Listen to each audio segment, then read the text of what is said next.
Asyhadu anna Muhammadan abduhu wa rasuluhu amma ba'du. Allahumma la sahla illa ma ja'altahu sahla wa anta taj'alul hazna idza syi'ta sahla. Allahumma inna nas'aluka hubbaka wa hubba man ahabbaka wa hubba amalin yuqarribuna ila hubbika bi rahmatika ya arhamar rahimin. Amin ya rabbal alamin.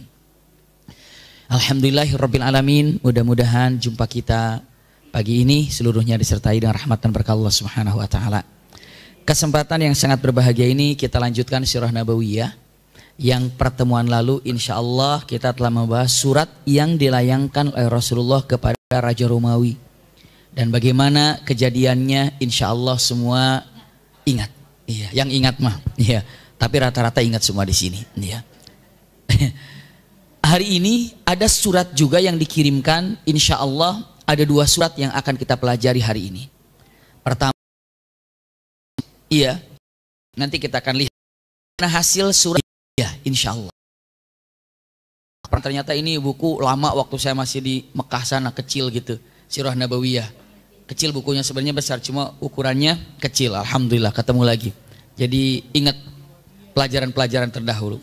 Kita bahas, yakni adalah surat yang dikirim oleh Rasulullah ke Raja Persia. Ya. Subhanallah, dalam kalimatnya diutus Kisra ataupun Malikul Faris, Raja Faris, Raja Persia, namanya sering dikatakan Kisra. Tapi nama aslinya saat itu adalah Abrwaiz. Abrwaiz, nggak usah diingat-ingat lah itu. Bismillahirrahmanirrahim suratnya. Min Muhammad Rasulillah ila Kisra azim Faris. Dengan nama Allah yang Maha Pengasih dan Maha Penyayang. Rasulullah katakan dari Muhammad Rasulullah kepada Raja Kisra yang agung, ataupun Raja Kisra yang agung, rajanya Faris.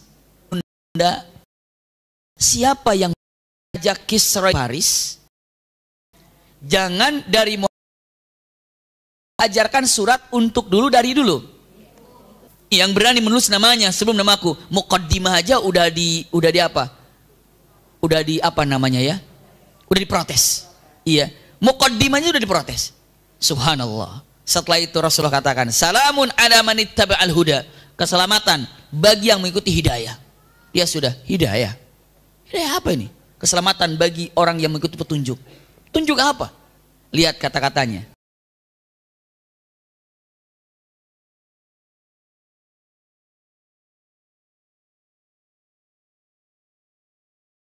Lalu dikatakan, Rasulullah SAW bersabda mengatakan, salamun ala man ittaba'al huda wa amana billahi wa rasuli. Selamatlah atau keselamatan bagi orang yang mengikuti petunjuk dan yang beriman kepada Allah dan Rasulnya. Wa syahida an la ilaha illallah wahdahu la syarikalah, dan telah bersaksi tiada Tuhan selain Allah.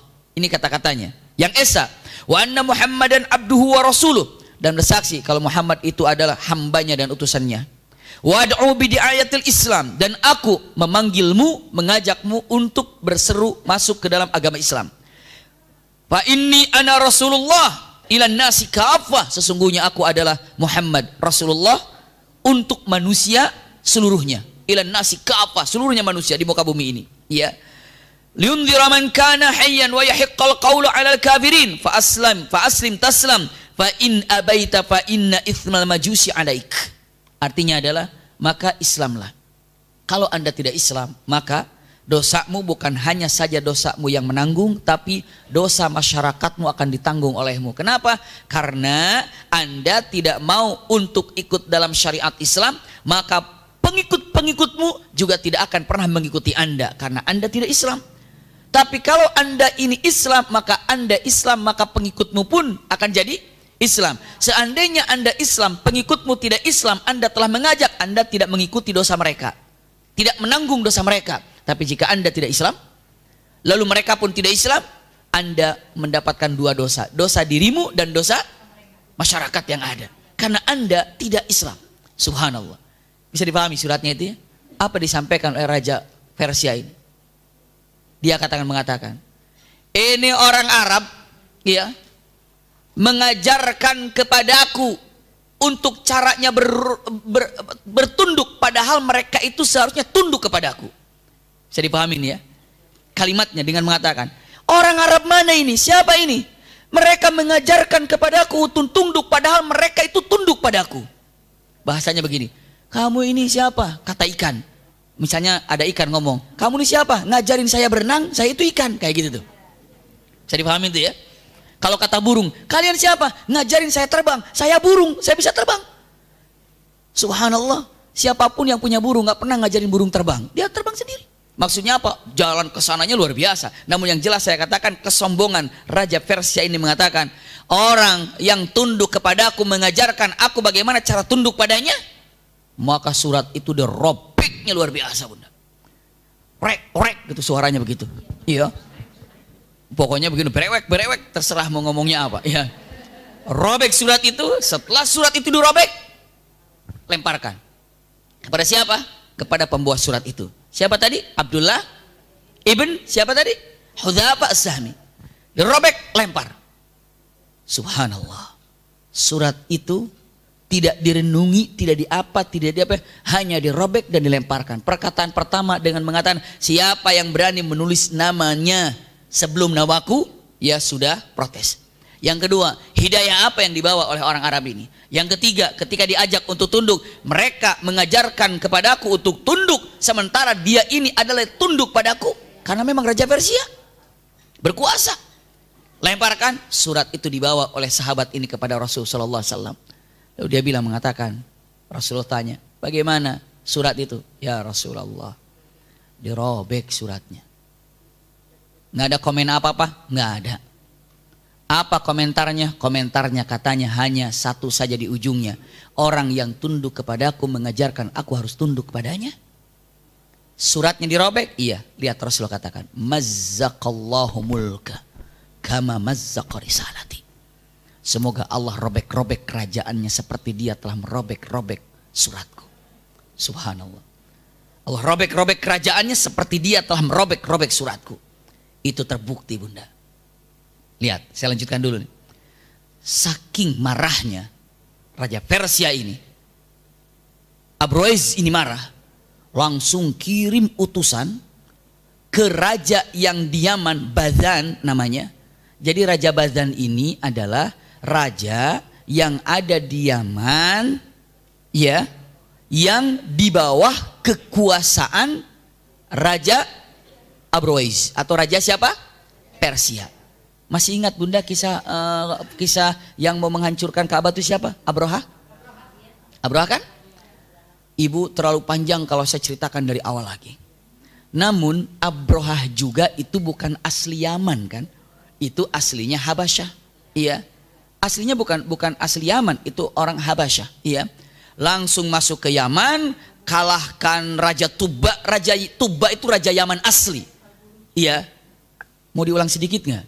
Biar bengongnya nggak kepanjangan. Iya bunda ya, biar agak pas gitu ya. Aslinya itu Raja Tuba bunda. Raja Tuba aslinya Yaman itu namanya Tuba itu ya nama ini, nama apa? Nama gelar. Ya nama gelar itu. Raja Tuba ini adalah Raja Yaman. Cerita nih, 5 menit saya gambarkan nih. Konsentrasi ya, konsentrasi. Nanti ada ini, ada apa? Kuis aja kerjaannya nih. Nggak apa-apa lah, saya nggak bawa apa-apa sekarang. Alhamdulillah yang dekat Sob Duren Soleh udah buka di daerah Fatmawati. Iya, cabangnya, alhamdulillah. Nanti yang mau buka cabang ya terserah ya. Lihat, ulangi lagi. Jadi lupa sampai di mana barusan? Tuba. Tuba ini raja Yaman asli bunda. Punten, singkat cerita, Tuba ini ya, ini sebetulnya panjang sekali namun saya tidak bisa panjang-panjang, hanya singkatnya nih. Tuba ini akhirnya punten menghukum orang-orang yang beragama Nasrani. Akhirnya orang-orang yang beragama Nasrani saat itu oleh Tuba dibakar habis-habisan. Qutila ashabul ukhdud an-nari dzatil waqud idhum 'alaiha qu'ud wa hum 'ala ma yaf'aluna bil mu'minina syuhud. Pokoknya orang yang beragamakan Nasrani saat itu bakar. Habis semuanya. Yang selamat cuma satu orang, itu kabur. Kabur dia. Iya. Subhanallah. Lalu kabur orang ini. Ada yang tahu siapa namanya? Wah, udah lama ini. Nama laki-laki ini yang kabur ini adalah Daus namanya. Daus, iya. Daus. Tadinya saya nggak mau menyampaikan ini. Saya mengulang-ulang. Mudah-mudahan masih ingat persiapan nanti tanggal 31 Maret, iya kan? Harus dihafalin. Iya, jadi ini sebundel bukunya harus dihafalin ini. Kenapa harus tahu? Ini kan kecil bukunya, padahal sama-sama buku. Karena untuk diringkas selama 15 jam itu harus selesai semuanya. Iya. Mudah-mudahan yang mendengarkan juga nanti konsentrasi. Dan alhamdulillah kalau yang daftar sekarang udah waiting list. Iya, udah waiting list, udah nunggu. Kalau ada yang batal baru masuk gitu. Itu informasi yang didapatkan. Lanjut nih. Ya. Akhirnya laki-laki ini kabur minta bantuan. Kemana? Ke Raja Romawi. Kata Raja Romawi, kejauhan saya mah. Udah kamu datang sama wakilku yang dekat dengan Yaman, Habasyah. Datang ke Habasyah, Raja Najasyi. Kata Raja Najasyi, apa kata Raja Najasyi? Tenang, kita hancurkan itu orang yang menghukum orang-orang Nasrani. Karena Habasyah agamanya Nasrani. Jadi orang Nasrani yang ada di Madinah dihabiskan. Iya, tenang. Gimana? Sekarang kita bereskan orang-orang Yaman. Raja Tubba. Maka dikirimlah 2 jenderal, namanya adalah Abrahah dan siapa? Satu lagi, Aryat. Iya, Abrahah dan Aryat ini 2 jenderal dari mana? 2 jenderal yang dikirim dari mana? Dari Habasyah. Datang ke sana, gempur, perang, serang, kalahlah Raja Tubba. Sekarang Abrahah jadi penguasanya. Jadi pahami ya? Kisah cerita Abrahah ini mati karena dilempari burung ababil, lalu gantilah yang namanya anaknya Abrahah. Siapa namanya? Semua lupa nih. Yaksum, ya. Yaksum ini jadilah pengganti Abrahah. Punten. Nah, ingat Tuba tadi, Raja Tuba kan? Ternyata ada cicitnya, ada keturunannya Raja Tuba ini. Ada cicitnya, keturunannya. Begitu diperintah sama Yaksum, ini nih yang mengambil kekuasaan kakek saya ini. Saya dipahami ya? Saya harus ambil alih, harus tumbangkan. Tapi gimana caranya? Minta bantuan sama siapa? Sama musuh bebuyutannya. Romawi. Musuh bebuyutan Romawi yang punya kaki tangannya Najasyi. Nggak dapat tulis tapi nggak apa-apa. Ibu bayangin aja. Iya. Saat itu bunda, musuhnya adalah musuh bebuyutan Romawi ya Persia. Minta tolong sama Persia. Akhirnya kata Persia, udah kita habisin saja itu siapa? Najasyi ataupun siapa? Abrahah ataupun anaknya Abrahah. Dikirimlah Badan. Badan menyerang Yaman dan akhirnya matilah siapa? Yaksum ini.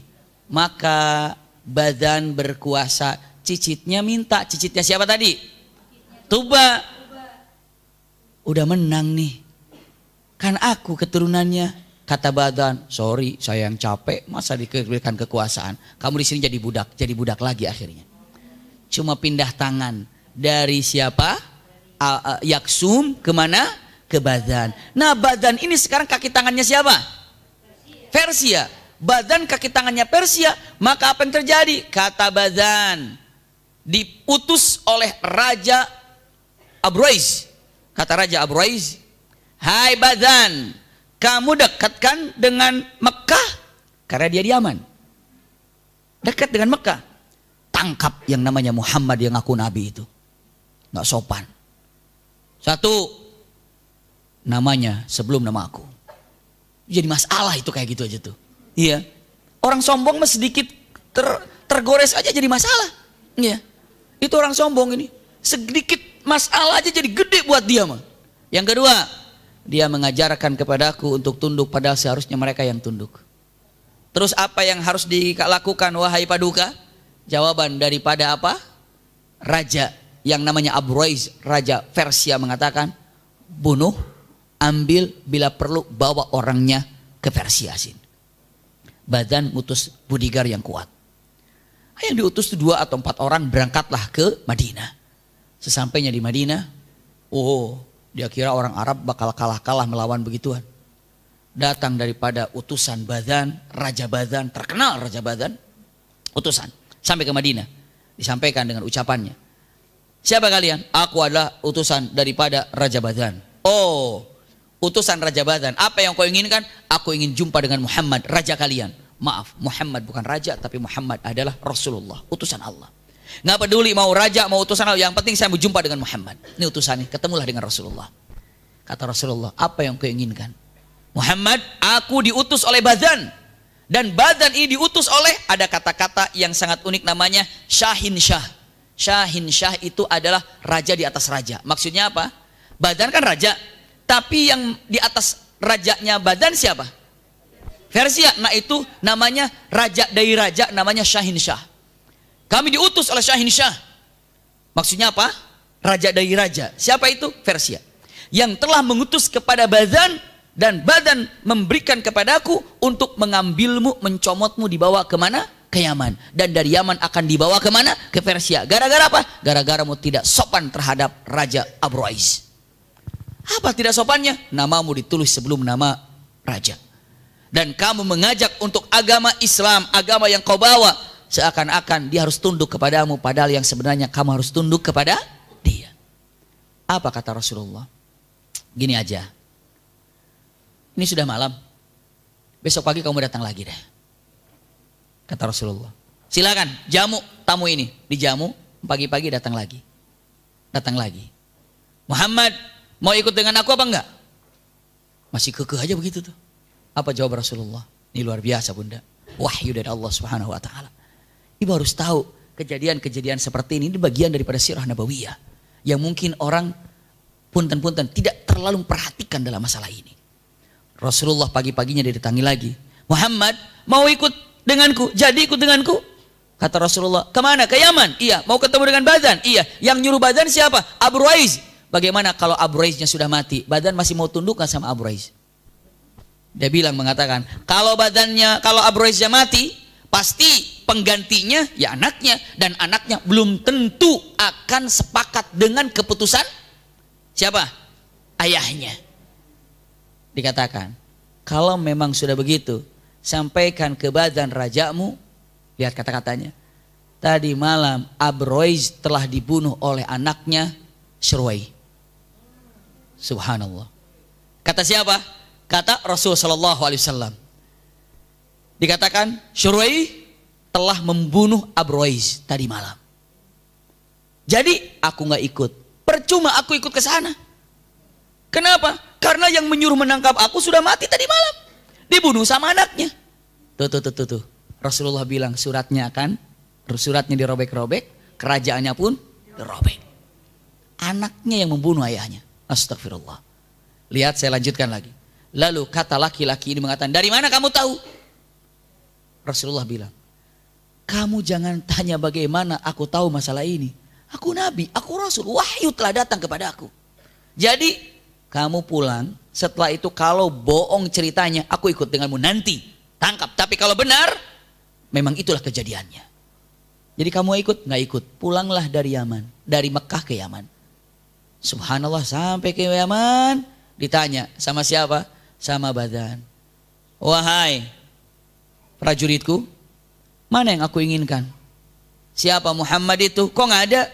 Begini, ceritakan bahwa pada malam itu kami tiba, dan pada malam itu kabar yang dia sampaikan, Abra'iz telah terbunuh oleh siapa? Syurwai. Padahal kabar dari Persia itu harus 1 bulan sampai ke Mekah. Ke Yaman pun 1 bulan lebih. Maka mustahil tahu masalah ini. Kata siapa Badan? Begitu iya. Gini aja. Tunggu sampai kabar yang datang. Malam apa waktu itu? Ada kabarnya. Dalam beberapa riwayat menyatakan kira-kira pada waktu itu kabarnya 10-an atau 10 atau 11 atau 12. Antara kata-katanya mengatakan Lailatul Thulatha. Waktu itu berbicara Rasulullah malam Selasa. Pada tanggal 10 Dzulhijjah. Iya. Pada waktu itu. Punten, pada tanggal Jumadil Aula. Pada tanggal Jumadil Aula. Subhanallah. Bulan ke-7 Hijriah. Pada waktu itu dicatat tanggalnya. Kamu waktu itu bicara sama Muhammad tanggal berapa? Malam Selasa. Tanggal 10 kira-kira. Jumadil Ula. Catat. Disimpan. Tunggu. Datang surat. Dari mana? Dari anaknya siapa? Anaknya Abra'iz, Syurwai. Aku instruksikan kepada para raja-raja yang ada di bawah naunganku. Abrwais telah mati pada tepat tanggalnya, tapi tidak disebutkan dibunuhnya oleh siapa atau wafatnya kenapa. Dia langsung begitu melihat surat ini, langsung Bazan mengatakan, mustahil berita yang sampai kepada Muhammad kecuali ada yang menyampaikannya, dan yang menyampaikannya itu adalah pasti adalah yang pemberi wahyu, seperti wahyu yang telah disampaikan kepada Isa, kepada Musa dan sebelum-sebelumnya. Maka apa kata Bazan? Asyhadu alla ilaha illallah wa asyhadu anna Muhammadan abduhu wa rasuluh. Itu Bazan Islam. Bazan Islam. Pada resikonya apa? Bahaya di bawah naungan Persia. Bahaya.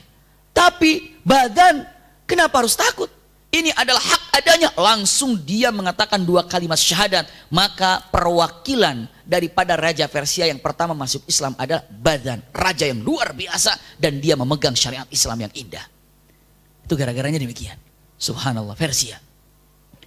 Dan Persia secara tunduk, secara hancur habis-habisan, itu di zaman Umar ibn Khattab ketika perang Qadisiyah. Itu ya. Jadi kalau matan, jadi Persia tunduknya kapan? Tunduknya itu nanti apa? Nanti ketika di perang Qadisiyah yang dipimpin oleh siapa? Ada yang tahu nggak siapa pimpinan Qadisiyah? Itu memerangi orang-orang Persia. Iya, punten-punten dipimpin oleh Sa'ad bin Abi Waqqas. Sa'ad bin Abi Waqqas. Iya, Bunda, kalau saya mendengar kata-kata perang Qadisiyah, Ibu pernah mendengar nggak sebelumnya perang Qadisiyah? Pernah dengar nggak sebelumnya, Bunda? Apa belum pernah dengar? Oh iya, hari ini kita dengar, alhamdulillah. Ini singkat Bunda ya. Perang Qadisiyah ini perang melawan orang-orang kafir dari bangsa Persia yang mana sombongnya luar biasa, dan Rasulullah katakan dia akan diacak-acak oleh Allah Subhanahu wa taala seperti dia telah merobek-robek suratku. Ternyata benar. Di zaman Umar ibn Khattab berperanglah melawan Persia. Dan jumlahnya, jumlah kita cukup sedikit. Saya tidak menceritakan apa-apa, ada beberapa mawaqif penting yang mungkin bagus saya sampaikan. Nih punten Bunda.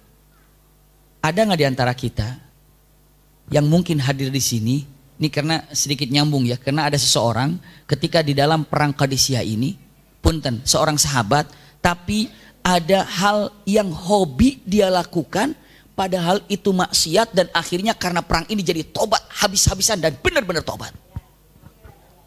Siapa namanya? Siapa namanya? Ada yang kenal nggak? Ibu punten, namanya Abu Mihjan. Ibu bertanya, siapa Bimaki Abu Mihjan ini? Ini buat pengalaman kita, jadi kita Bunda punten-punten. Abu Mihjan ini seorang sahabat yang kuat, jago dan luar biasa, tapi punten, dia nggak bisa, susah sekali meninggalkan khamar. Apa? Khamar. Khamar itu minuman. Dia minum, ketahuan, dihukum, didera, seperti itu. Dan dia lama lagi, berapa bulan? Mungkin 7 bulan, kena lagi, dera lagi. Dan dia tidak bisa, memang sulit, punten. Ini seorang sahabat, iya, tapi kalau kekurangan, kenapa saya sampaikan? Memang ada dalam sejarahnya, Abu Mihjan. Punten, tapi keberanian luar biasa. Bunda tahu? Abu Mihjan ini sampai berdoa pada ya Allah, susah banget untuk meninggalkan hal ini. Sudah bertahan, akhirnya berapa bulan kena lagi. Sampai Umar bin Khattab, waduh ini udah, orang para sahabat sudah bilang, Abu Mihjan. Tapi nggak ada yang suudzon, sama sekali nggak ada. Tetap aja berdoa sama para sahabat pun. Cuma mungkin ada pada satu titik yang luar biasa terjadi kepada dirinya, dan akhirnya dia bisa berubah 100%. Mungkin nggak Bunda? Ibu ada nggak? Di antara ibu ini mungkin dulu pernah melakukan apa-apa, tapi dalam satu peristiwa akhirnya berubah dan meninggalkan keburukan itu. Mungkin nggak begitu? Sangat mungkin. Iya, sangat mungkin. Nah, punten. Usikum wa iyaya nafsi bitaqwallah. La haula wala quwata illa billah. Abu Mihjan ketika Umar bin Khattab mengatakan, kita akan mengirim pasukan melawan Persia. Siapa kira-kira yang ingin berangkat? Abu Mihjan yang pertama kali angkat tangan. Saya yang Amirul Mukminin. Semua meliriknya Abu Mihjan. Nggak ada, wah suka mabuk, nggak ada ngomong gitu. Hanya oh iya mau mihjan, angkat tangan, semua angkat tangan. Berangkatlah kemana? Ke Qadisiyah. Dalam perjalanan Qadisiyah bunda, punten. Usikum wa iyaya nafsi bitaqwallah. Rustum, panglima perang daripada Qadisiyah dari orang kafir. Rustum namanya. Rustum, iya. Dia ini tahu kalau yang namanya pasukan ini semangatnya luar biasa, keinginannya sangat dahsyat sekali. Maka bagaimana caranya ya biar semangatnya diturunin gitu. Ibu kalau pas lagi semangat, ayolah berangkat, dipundurin, mundur, jadi nggak semangat lagi. Mungkin begitu nggak itu? Mungkin. Ngaji jam berapa? Jam 8. Ayolah siapa? Jam berangkat jam 8. Tunggu ya, mobilnya belum beres. Tunggu ya. Akhirnya udah mundur setengah jam, mundur 45 menit. Semangatnya seperti awal apa enggak kira-kira? Pengalaman berarti bunda. Iya. Jadi udah mundur, keinginannya itu tuh nggak kokoh seperti tadi bunda. Iya kan? Nah, Rustum sengaja mengulur-ngulurkan waktu untuk peperangan. Nanti. Waduh bunda, kalau lihat perang Qadisiyah, insya Allah dalam waktu yang akan datang atau kesempatan kita akan belajar perang Qadisiyah di masa Umar bin Khattab nanti. Kan nanti setelah Rasulullah selesai kita akan bahas tentang siapa? Abu Bakar. Selesai Abu Bakar kita bahas tentang Umar. Nah di masa Umar itu kita akan kupas tuntas perang Qadisiyah. Insya Allah kira-kira 6 tahun lagi. Iya. Orang sebulan sekali kita ketemunya. Tenang aja bunda, santai. Yang penting kita ingin sampai ke sana bunda. Tahu nih lihat nih. Tiba-tiba diulur. Tapi jangan kira semangat para sahabat turun. Makin semangat, makin kuat, makin kokoh. Nah ini Abu Mihjan. Apa terjadi Abu Mihjan? Aduh lama banget perangnya ini. Kapan ini? Gerusuk. Dapat khamar. Minum lagi. Ketahuan sama siapa? Sa'ad bin Abi Waqqas. Padahal saat-saat mau berperang saat itu bunda. Tangkap oleh Sa'ad bin Abi Waqqas. Kata Sa'ad bin Abi Waqqas dengan mengatakan, tangkap anak ini, orang ini, penjarakan. Masuklah dalam penjara. Diikat, masuk dalam penjara. Padahal subhanallah besoknya itu mau perang atau 2 hari lagi mau perang. Dia bilang, ya Sa'ad, Panglima, lepaskan aku datang jauh-jauh dari Madinah kemari mau perang. Apa kata Sa'ad? Saya tidak akan pernah membiarkan orang yang berdosa ikut dalam peperangan yang suci ini. Kenapa? Kalau kita ini membanggakan, kan Rasulullah menyatakan itu. Yang kita takuti dalam peperangan itu bukan musuh yang banyak, tapi yang paling kita takuti adalah maksiat yang kita lakukan. Itu bunda. Kalau kita mengandalkan jumlah, seakan-akan begitu, kalau mengandalkan jumlah, mereka menang, kita kalah. Tapi kalau mengandalkan ketakwaan, kita menang, mereka kalah. Jadi yang membuat kita menang itu bukan jumlah, tapi ketakwaan, keimanan, kesolehan yang kita miliki. Bisa dipahami bunda ya? Jadi yang membuat kita menang itu kesolehan. Dan tidak ada sejak zaman baheula sampai hari ini, sampai yang akan datang, ketika umat Islam perang bersama orang-orang kafir, nggak ada ceritanya umat Islam lebih banyak jumlahnya dari orang kafir. Nggak ada jumlahnya. Nggak ada ceritanya dari perang zaman dulu sampai sekarang, punten-punten, peralatan orang mukmin lebih canggih daripada peralatan orang kafir. Nggak ada ceritanya. Indonesia dulu dijajah oleh Belanda atau oleh Jepang. Siapa yang paling hebat? Apa namanya? Alatnya. Siapa yang paling hebat? Mereka. Mungkin dari jumlah kita banyak ya, memang pribumi. Tapi punten-punten dari secara, punten ceritanya apa? Peralatan, senapannya, kapalnya, pesawatnya, segala macam. Kita belum, tapi mereka punya. Tapi punten, kenapa menang? Yang membuat kita menang itu adalah apa? Takwa. Nah Sa'ad bin Abi Waqqas mengatakan, aku nggak mungkin lepaskan kamu. Kenapa? Kalau aku lepaskan kamu, merusak yang ada nanti. Malah kita kalah karena maksiat yang ada. Bisa dipahami bunda? Karena bisa jadi satu orang maksiat yang kena kita semuanya bisa jadi. Pernah saya gambarkan kan? Zaman atau tuh saya gambarkan apa tuh? Yang waktu di zaman Nabi Musa, hujan gak turun selama 8 tahun. Karena satu orang yang berbuat dosa. Iya belum taubat sama Allah. Akhirnya setelah orang itu taubat, Allah turunkan hujan. Kenapa? Satu orang yang berbuat salah, Allah kemaraukan saat itu. Satu orang berbuat dosa. Ngeri sekali, akibatnya bisa kesana kemari. Satu orang yang tinggal di rumah kita, entah itu asisten kita, entah itu adalah yang suka beresin kebun kita, apakah yang suka beresin rumah kita, satu orang nggak sholat di situ, bisa jadi bencananya kena satu rumah karena dia tinggal di situ. Makanya hati-hati bunda. Ibu perhatikan yang tinggal di rumah ibu itu, asisten ibu itu, ataupun siapa yang memang tinggal di rumah ibu, perhatikan sholatnya. Kalau orang itu mau keluar, mau beli sayur, katakan sama ibu, Mbak, maaf Mbak, pakai jilbabnya Mbak keluar Mbak. Mbak itu tanggung jawab saya di sini. Subhanallah. Coba sampai ke situ bunda perhatiannya. Jangan dikira dengan mengatakan, oh dia saya, tinggal di rumah kita. Tinggal di rumah kita, simak dan perhatikan itu baik-baik. Ngeri sekali. Iya. Dan bunda ketika memiliki siapapun yang tinggal di rumah kita lebih soleh daripada kita, lebih indah daripada kita, lebih hebat tahajudnya, lebih hebat duhanya, siapa tahu rizki yang ibu bapak dapatkan gara-gara kesolehan orang yang tinggal di rumah kita itu. Dan untuk Allah subhanahu wa ta'ala kalimatnya ada inna akramakum indallahi atqakum. Nggak ada saya adalah fulannya, dia adalah ininya, saya adalah atasannya, dia nggak ada dalam Al-Quranul Karim, dalam syariat Islam itu inna akramakum indallahi atqakum. Siapa yang paling mulia di antara kalian itu ada ketakwaannya, siapapun dia. Subhanallah, ini dia. Makanya itulah syariat yang sesungguhnya, kalimat yang sangat indah. Mau yang namanya siapapun, inna akramakum indallahi atqakum. Ini subhanallah Abu Mihjan, kamu nggak bakalan keluar Abu Mihjan di dalam. Bunda, apa yang terjadi? Begitu perang terjadi, dia benar-benar takut dan dia benar-benar sedih. Kenapa? Hanya mendengar suara pedang, hanya mendengar suara takbir, hanya mendengar suara teriakan, dan dia melihat, langsung melihat peperangan, dan dia dirantai dan dia berada dalam penjara. Dan dia katakan, Sa'ad, lepaskan aku. Lepaskan aku ingin berperang. Aku jauh-jauh dari Madinah datang kemari ingin berperang, ingin berjihad fisabilillah. Bagaimana? Tolong lepaskan aku. Saat mengatakan tidak mungkin orang yang telah berbuat salah dimasukkan kepada orang berbuat benar ini nanti menjadi apa? Malapetaka. Tidak. Dia mengatakan, ya Allah, gara-gara minuman yang haram ini saya tidak bisa ikut dalam peperangan yang hebat ini. Pada tujuan saya. Maka dia katakan, ya Allah, demi Allah, ini dia sumpah benar-benar tobatnya di situ. Demi Allah, saya tidak akan pernah lagi menyentuh barang haram ini karena barang haram ini telah menggagalkan keinginan saya. Subhanallah.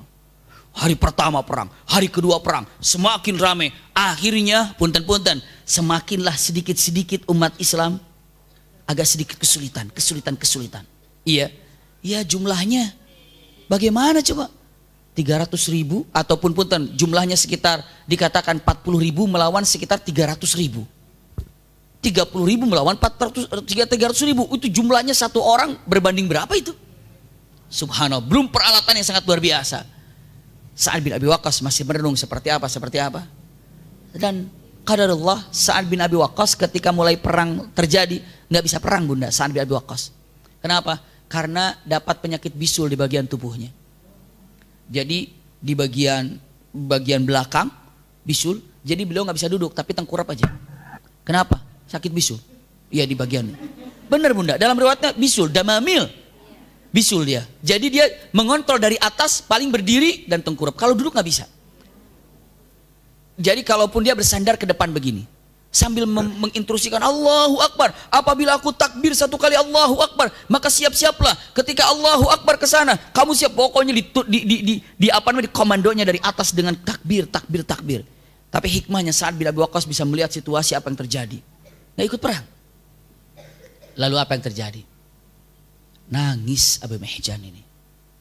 Lalu istri Sa'ad bin Abi Waqqas merasa kasihan. Ya Abu Mihjan, karena istrinya Sa'ad bin Abi Waqqas melihat situasi peperangan ini makin lama makin apa? Makin genting, makin kesulitan, makin terdesak apa yang ada. Lalu apa yang disampaikan oleh siapa? Oleh yang namanya istrinya. Istrinya Sa'ad bin Abi Waqqas. Kalimatnya, ya Abu Mihjan, kamu mau perang? Aku mau perang. Tolong bebaskan aku. Dia katakan, apa janjimu? Janji pertama, aku taubat tidak akan pernah minum khamar lagi. Janji demi Allah tidak akan pernah minum khamar karena aku sudah tahu akibatnya. Janji kedua aku balik lagi ke sini dan masuk perantai lagi, penjara lagi. Sebelum apa? Sebelum matahari terbenam. Janji kedua. Subhanallah. Janji iya. Kata istri Sa'ad, tapi bagaimana kamu keluarkan, kamu orang-orang ketahuan wajahnya, kamu kan di penjara. Gampang, aku akan tutup wajahmu. Subhanallah. Tutup seperti ninja, tutup pakai cadar demikian, jadi orang nggak tahu. Siap. Siap mau dilepaskan. Apa kata Abu Mihjan? Wahai istri Sa'ad, izinkan aku untuk menggunakan kuda suamimu dan pedang suamimu. Karena kan suamimu nggak perang. Kuda nganggur, aku pakai. Pedangnya nganggur, aku pakai. Bagus. Nama kuda namanya adalah Balqa. Kita harus tahu sampai tahu kuda-kudanya, Bunda. Iya. Balqa, iya. Mak ini kuda-kuda jadi sebut. Emang itu Balqa, iya. Ibu kalau punya kucing Balqa, Balqa, bagus. Agak gede sedikit Baskom, Baskom gitu. Jadi nama kudanya Balqa, masya Allah luar biasa. Balqa ini indah, kuda yang sangat kokoh sekali. Maka saat itu dilepaskan, keluar dari penjara, naik kuda, ditutup wajahnya, dan saat melihat dari atas. Lagi ngelihat dari atas, melihat peperangan. Tiba-tiba melihat seekor kuda ditunggangi oleh orang yang luar biasa, seperti pahlawan yang benar-benar penuh dengan keberanian. Angkat pedangnya, lari dengan cepat, hajar sana, hajar sini, hantam sana, hantam sini. Semua para sahabat, ini siapa ini yang lari? Ke tengah, sampai kata Sa'ad bin Abi Waqqas dengan mengatakan, inni la ra'aitu, sesungguhnya aku sangat melihat laki-laki ini. Lihat dia mengatakan, darbuhu darbu Abu Mihjan, pukulannya seperti pukulan Abu Mihjan. Wal jaryu jarri Balqa, dan larinya kuda itu seperti kuda Balqa. Kata siapa ini? Kata Sa'ad bin Abi Waqqas. Lalu Sa'ad bin Abi Waqqas mengatakan, tapi Balqa nggak mungkin, orang saya simpan di kandang. Abu Mihjan juga nggak mungkin, orang saya simpan di penjara. Siapa ini? Dicek, dilihat, luar biasa, maju ke depan, habiskan barisan sana, habis, sehingga semangat orang itu maju ke depan, maju ke depan, maju ke depan. Dan subhanallah, di hari itu berhasil menyeret orang-orang kafir Persia ke pinggiran. Terus, akhirnya keburu apa? Sore, kan janjinya harus balik lagi. Maka cepat lari, masuk ke penjara lagi, diikat lagi. Lalu apa? Balqa dimasukkan kandang, dia diam. Tapi ngos-ngosan, iya aslinya. Capek Bunda, iya. Bunda tahu apa yang terjadi? Penasaran Sa'ad bin Abi Waqqas. Harus turun saya ngelihatnya. Saya harus turun melihat. Maka begitu turun ngelihat, dipastiin itu benar Balqa bukan? Ini benar siapa? Abu Mihjan apa bukan? Pertama dia datang ke Balqa. Begitu masuk ke Balqa ngelihat, Balqanya gitu. Ini Balqa yang tadi tuh Balqa. Belum lagi rambutnya masih kelihatan apa? Masih kelihatan keringatan, masih debu-debunya ketahuan. Ini habis dipakai nih Balqa. Iya. Apa tuh namanya? Surai. Apa surai itu? Oh iya. Ya rambut kuda namanya surai ya. Karena nggak punya kuda jadi saya nggak ngerti itu. Ya surai namanya ya. Subhanallah. Setelah itu apa? Ya Rabb. Dia langsung ke siapa? Ke Abu Mihjan. Abu Mihjan berada di sini dia. Tapi ngelihatnya Abu Mihjan, walaupun diam-diamin tapi nafas. Langsung dibuka pintu. Masuk Abu Mihjan. Masuk Sa'ad. Ya sengaja saya mendengerin nggak Bunda ya. Ini sedikit dari tadi aja didengerin, begitu salah sedikit hujan langsung. Biasa begitu deh, kalau salah sedikit langsung tembak aja sekarang mah ya. Benar, terima kasih Bunda, karena memang keliru saya mengucapkan. Abu Mihjan duduk, masuklah Sa'ad. Begitu Sa'ad masuk, ngelihat dia dalam keadaan lelah dan capek kelihatan. Apalagi kalau seandainya kita habis kerja, diam itu ada apa? Gemeteran.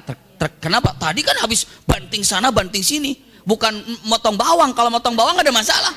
Ini pedang hajar sana hajar, begitu langsung diam kan, langsung ada gemetaran atau segala macam. Ini udah ketahuan. Ahli Sa'ad bin Abi Waqqas, ahli dalam peperangan. Dia tahu mana yang habis perang dan mana yang bukan habis perang. Dia tanya kata-kata Sa'ad. Kalimatnya belum nanya apa-apa. Ya Abu Mihjan, antal ladzi, baru begitu tuh. Ya Abu Mihjan, kamu yang, baru begitu langsung jawabannya, demi Allah aku nggak minum lagi, demi Allah aku nggak minum lagi. Subhanallah. Jadi udah tahu dia, pasti nih udah tahu saat kalau saya yang keluar. Ya Abu Mihjan, kamu yang, demi Allah aku nggak minum lagi, demi Allah aku nggak minum lagi, demi Allah aku nggak minum lagi. Dia bilang mengatakan, dan demi Allah aku tidak akan pernah menghukumi lagi. Aku tidak akan pernah menghukumimu lagi. Karena saya lihat kamu taubat. Dengan benar-benar taubat. Dan kamu benar-benar kapok untuk melakukan hal ini. Kata-kata Abu Mihjan, demi Allah, aku tidak akan pernah lagi menyentuh minuman haram ini. Subhanallah. Lalu kata Sa'ad bin Abi Waqqas, Abu Mihjan, besok pakai lagi balqa. Masya Allah. Bawa lagi pedangnya. Dan dari mulai saat itu, sudah lagi tidak pernah menyentuh yang namanya khamar. Subhanallah. Itu peristiwa yang sangat dahsyat.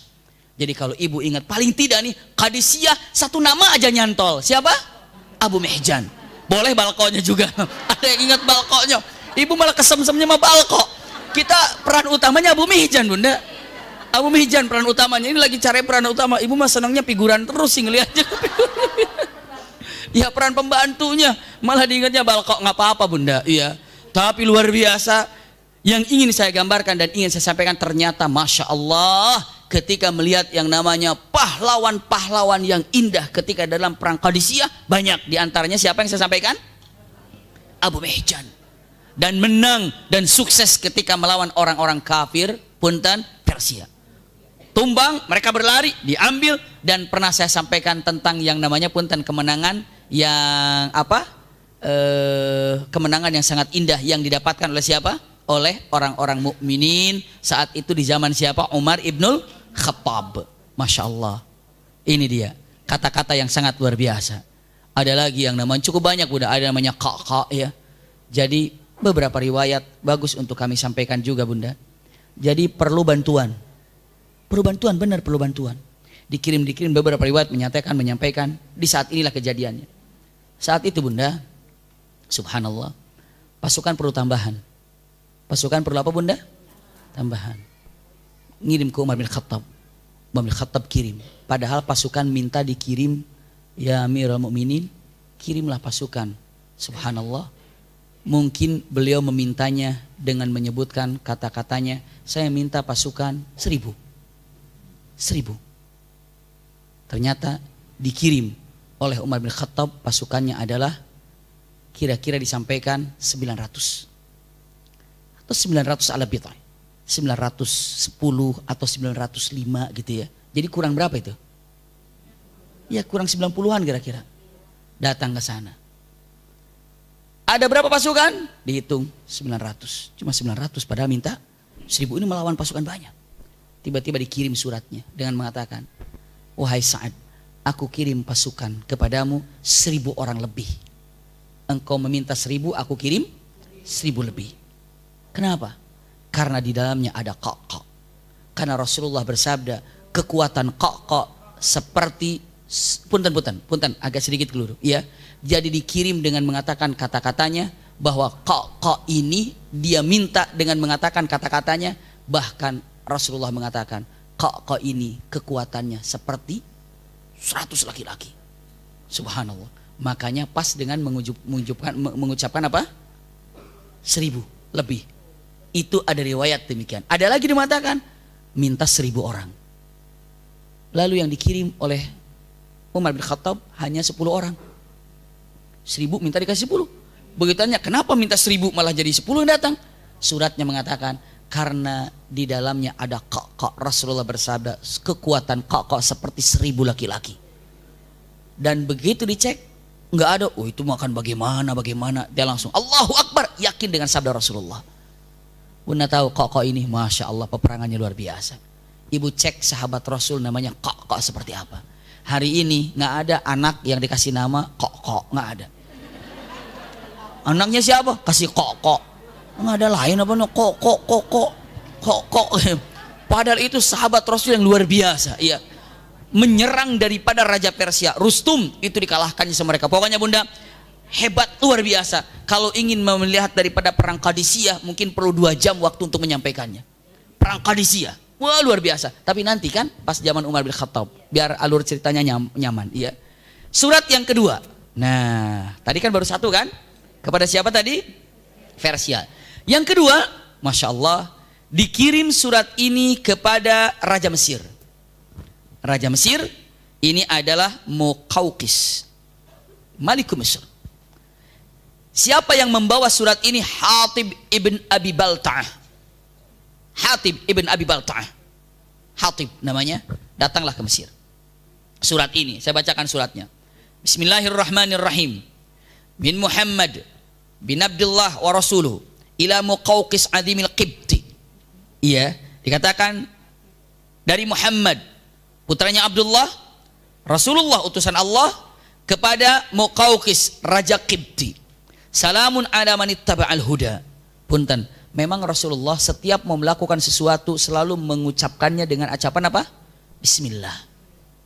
Kalau Ibu Wagus tuh kalau mau WhatsApp mula-mulanya Bismillah baru Assalamualaikum. Ya, Bismillah baru Assalamualaikum boleh. Tapi sih nggak apa-apa sih Assalamualaikum langsung juga nggak apa-apa. Iya. Tapi kalau Rasulullah melakukan Bismillahirrahmanirrahim. Masya Allah. Hebat ya kalau mau WhatsApp Bismillahirrahmanirrahim. Tapi Assalamualaikumnya jangan lupa. Iya, kalau ditanya mendingan Bismillah, mending Assalamualaikum, dipakai di situ, mending dua-duanya. Bismillah, Assalamualaikum itu lebih paten. Iya. Kalau Bismillahnya nggak ditulis nggak apa-apa, tapi dalam hati Bismillahirrahmanirrahim, tulis. Langsung sampai Assalamualaikum sampaikan. Kadang-kadang ada orang nggak usah pakai Assalamualaikum, Bismillah aja. Begitu Bismillah, Bismillahirrahmanirrahim, kita yang baca, jawabannya apa? Alhamdulillah. Mungkin gitu. Kenapa? Karena nggak tahu lagi apa lagi. Makanya Bismillahirrahmanirrahim, iya, Assalamualaikum. Ataupun kita ucapan Bismillah dalam hati kita sebelum baru Assalamualaikum warahmatullahi wabarakatuh. Saya lanjutkan. Punten. Tulisan di sini mengatakan, fa inni ad'uka bi di'ayatil Islam. Sesungguhnya aku memanggilmu, mengajakmu untuk dalam keadaan syariat Islam. Iya. Aslim taslam. Islamlah maka Anda akan selamat. Masya Allah. Wa aslim yu'tikallahu ajraka marratain. Sama dengan kata-kata fa in tawallait fa inna 'alaika itsmu ahlil qibti. Sama, kalau Anda menolak maka dosamu dan dosa orang-orang Qibti engkau yang menanggung. Firman Allah karena di ahli kitab, ya ahlal kitab ta'alau ila kalimatin sawa'in bainana wa bainakum alla na'budu illallah wa la nusyrika bihi syai'an wa la yattakhidha ba'duna ba'dan arbaban min dunillah fa in tawallau faqulu syhadu bi anna muslimun. Kata-katanya. Ini kan firman Allah. Ya ahlal kitab ta'alau ila kalimatin sawa'in bainana wa bainakum alla na'budu illallah wa la nusyrika bihi syai'a wa la yattakhidha ba'duna ba'dan arbaban min dunillah fa in tawallau faqulu syhadu bi anna muslimun. Surah Ali Imran ayat 64. Ali Imran ayat 64. Subhanallah, diserahkan surat ini, dibaca oleh Raja Muqawqis ini. Allahu Akbar. Setelah dia merenung baca surat ini, dibaca, langsung dibumbui oleh Hatib bin Balta'ah. Hatib ibn Balta'ah, ya, Hatib ibn Balta'ah. Dibumbui apa bumbunya? Balta'ah. Bumbunya gini.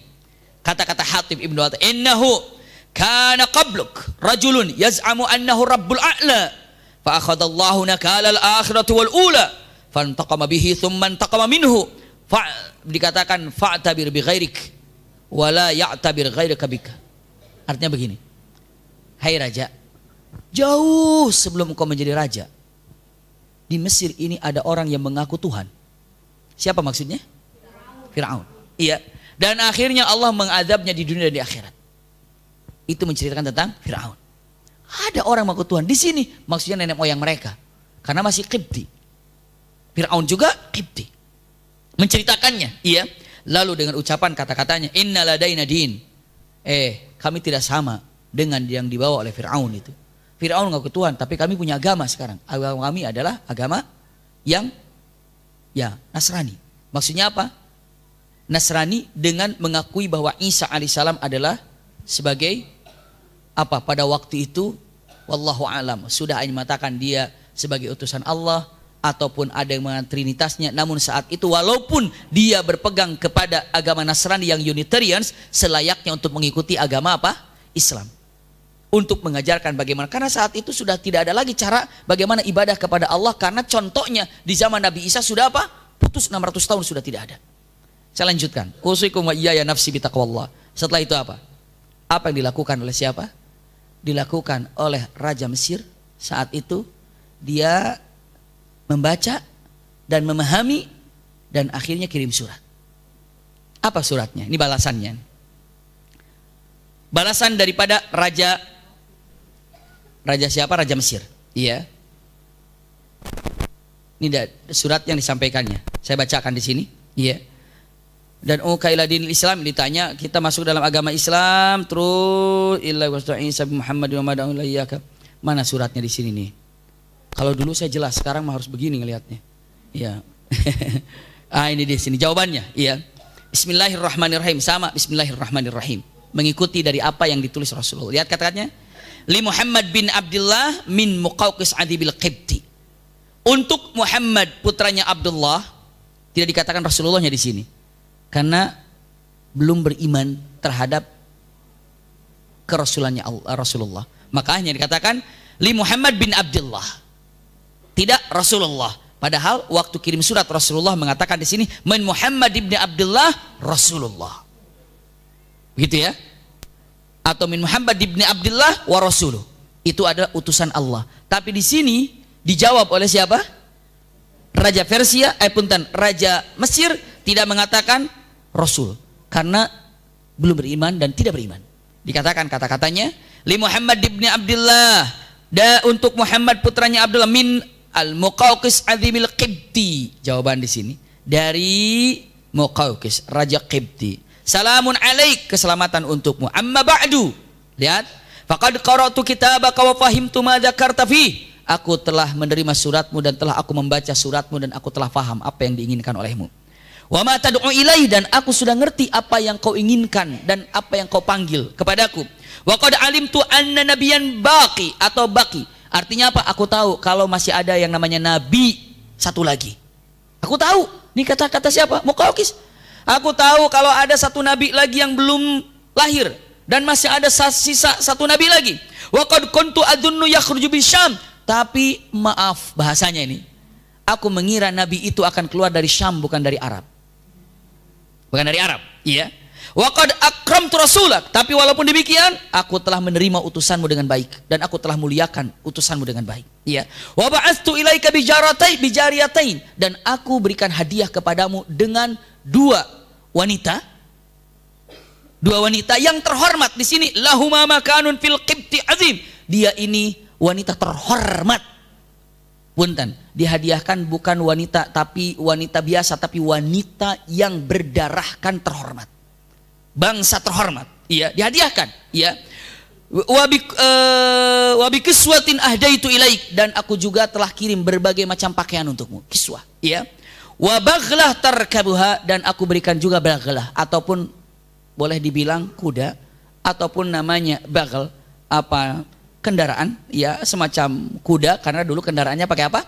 Kuda. Untuk Anda apakan? Gunakan perjalanan. Wassalamualaikum. Semoga keselamatan untukmu.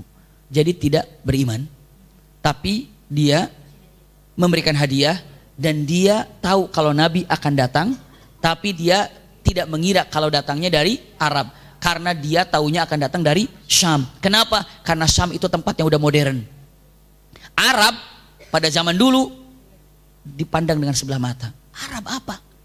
Hobinya Arab itu kehidupannya yang penting bisa makan, ada air, udah cukup. Iya. Makanya Arab ini dulu punten-punten saya gambarkan, dulu pernah saya sampaikan, Arab ini mata pencariannya satu, berternak. Kalau nggak bisa berternak, bercocok tanam. Nggak sanggup bercocok tanam, ngerampok. Nggak ngerampok, dagang, itu aja. Itu aja semuanya. Nah, punten. Kalau nggak bercocok tanam dia dagang, kalau nggak dagang apa dia? Sebelum rampok apa tadi dulu? Beternak. Ini 3 orang ini. Tapi kalau lagi pacaklik susah-susah begini, makanya diajarkan untuk ngerampok. Berarti orang yang kaya pun diajarkan main pedang. Kenapa? Kalau kamu kaya, luar biasa kekayaannya, percuma juga nanti dirampok. Maka paling tidak kamu bisa main pedang untuk menahan perampok. Lalu orang tuanya mengatakan, nah kamu cowok, kamu kuat. Kenapa? Kalau kamu nggak bisa makan, nggak bisa main pedang, kamu nggak bisa ngerampok, kamu harus belajar pedang. Maka rata-rata di saat itu orang Arab jago main pedang dan jago naik kuda. Kenapa? Itulah orang Arab. Kenapa harus diturunkan Rasulullah ke Arab? Kenapa? Karena kalau Rasulullah tidak diturunkan di Arab dan bukan bangsa Arab, bagaimana akan menghadapi gladiator-gladiator Persia dan Romawi? Ya, karena udah terbiasa main pedang. Siapa yang tahu? Hamzah, Umar bin Khattab. Udah biasa main pedang tuh biasa mereka. Udah biasa dalam kehidupan itu naik kuda berlari itu udah biasa. Main pedang tuh udah biasa. Makanya kalau mati, kenapa mesti Arab? Waduh. Postur tubuh dengan Persia sama. Postur tubuh dengan Romawi sama. Bayangkan kalau di Indonesia punten misalnya. Begitu saya ketemu Persia, gede banget nih.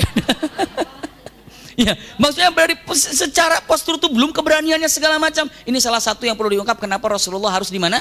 Di Arab, begitu. Bukan orang Arab kan, wah, kekufurannya kan dahsyat, bandelnya luar biasa, bohongnya, bukan begitu, ya. Dan itu nggak berdalil sama sekali. Tapi kalau kenapa di Arab, itulah kekuatannya dan sangat dahsyat. Ternyata apa? Bahwa suratnya, punten, Rasulullah akhirnya apa? Menerima. Yang namanya perempuan ini ataupun baglahnya, kudanya dikasih nama terkenal dengan Duldul namanya. Duldul. Tadi Balqa, sekarang Duldul. Iya. Tahu nih. Langsung ibu, saya punya burung, saya kasih Duldul nih. Satu kucing namanya Balqa ini. Begitu datang ke pengajian, suaminya, "Mama tadi ngaji, dapat apa?" "Balqa, Pak." Sama apa? Sama Duldul. Yang diingat cuma itunya doang, iya. Dan wanita ini dua yang diberikan kepada Rasulullah. Satu adalah Maria Qibtiyah, yang kedua adalah Sirin. Ada dua adik kakak itu. Ibu kalau lagi dihadiahkan, misalnya bayangin nih. Ini Maria dan Sirin berangkat mau dihadiahkan ke Nabi Muhammad. Dan dia nggak tahu Muhammad itu siapa, Rasul itu siapa. Bisa kebayang nggak dia di perjalanan mau jadiin hadiah gimana gitu? Sekebayang kayak gimana bunda gitu? Sakit hati nggak kira-kira bunda? Anggaplah ibu, jangan. Ya jangan anggaplah ibu lagi. Tapi kalau ibu mulai perasaan, gimana perempuan jalan mau dijadikan hadiah gitu? Begitu kan? Punten, ini Hatib ibn Balta'ah itu menghiburnya dengan gaya-gaya luar biasa. Hei Sirin, hai yang namanya Maria, tahu nggak? Kamu itu dulu banget pernah ada nenek moyangmu yang jalan dihadiahkan oleh rajamu, itu namanya Hajar. Dihadiahkan kepada seorang nabi. Nabinya namanya Nabi Ibrahim. Nah, Ibrahim itu punya keturunan yang sekarang Nabi Muhammad. Dan kamu keturunannya Hajar. Jadi kamu tuh hebat mengikuti jejaknya Hajar. Cerita Hajar terkenal. Oh iya ya, jadi Muhammad itu adalah cucunya daripada Ibrahim. Jauh gitu, tapi keturunannya, ya kan? Dan kamu Hajar, kamu itu persis seperti Hajar ketika dihadiahkan oleh Fir'aun. Dan Fir'aunnya bukan Fir'aun Musa, ya, Fir'aun bukan Musa alaihissalam, Fir'aun sebelumnya. Maka kamu itu telah mengikuti jejak nenek moyangmu Hajar. Dihibur, senang. Jadi belum sampai ke Madinah sudah ada kangen rindu sama Rasulullah. Itu dahsyatnya. Kenapa diceritakan kisah Rasulullah bagaimana, dulu Nabi Ibrahim bagaimana. Akhirnya datang ke hadapan Rasulullah, sudah senang. Masya Allah. Dan jadilah punten salah satu daripada istri Rasulullah SAW. Itu ada Maria Qibtiyah dan punya anak namanya adalah Ibrahim. Makanya orang Mesir ini bahagia. Kenapa? Karena menjadikan Maria ini adalah salah satu keluarga Rasulullah berkaitannya dengan Mesir. Masya Allah. Bayangkan bunda, kalau misalnya ada orang yang dibanggakan punya orang Indonesia istrinya misalnya, itu kan istrinya orang Indonesia, padahal Indonesia mana, kita di mana. Yang penting bangganya aja orang Indonesia. Bisa begitu. Ini ada Rasulullah mempunyai istri dari Mesir, maka orang Mesir mengatakan, kalian nggak tahu salah satu istri Nabi itu dari kami. Masa emang benar? Dimuliakan oleh Allah bangsa daripada Qibti itu dengan seseorang yang menjadi istri Nabi. Siapa? Maria Qibtiyah. Kalau Sirin itu dihadiahkan oleh Rasulullah SAW kepada Hasan bin Sabit. Hasan, ini untukmu dan tolong jaga, maka bersama dengan Hasan bin Sabit.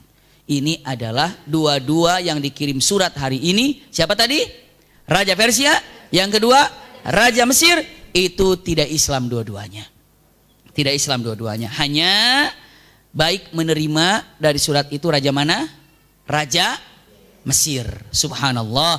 Jadi hari ini kita sudah membahas dua apa?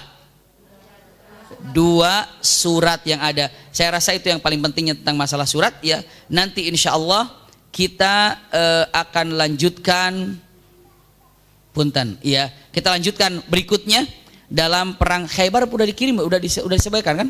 Perang Khaybarnya udah kan belum, Om? Perang Khaybar udah belum nih? Saya lupa nih. Pokoknya kalau belum perang Khaybar, jadi kesempatan yang datang kita akan ikut dalam peperangan Khaybar seperti apa.